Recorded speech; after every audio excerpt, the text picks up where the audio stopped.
बजरंगबलीचं दर्शन घेऊन झाल्यावर आम्ही भांडे का घसतोय ते बघण्यासाठी व्हिडिओ पूर्ण बघा.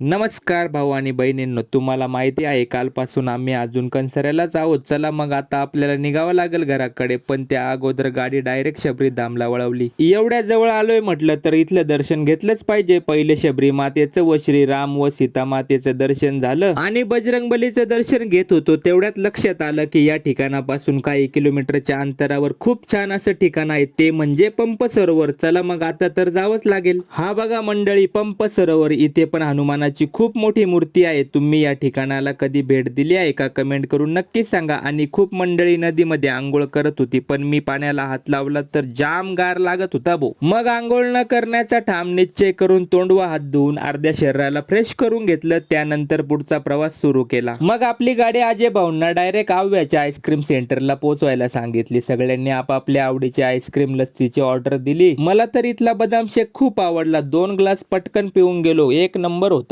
त्यानंतर गडकुंड गावच्या थोडं पुढे एका पुलावर आपली गाडी अचानक थांबली. मग खाली उतरून बघितलं तर हा काय म्हणतोय बघा. जागल्या भांडी घासायला चाललेलं आहे, तरी सर्वांनी माझी मदत करावी अशी माझी खास पोरांना नम्र विनंती आहे.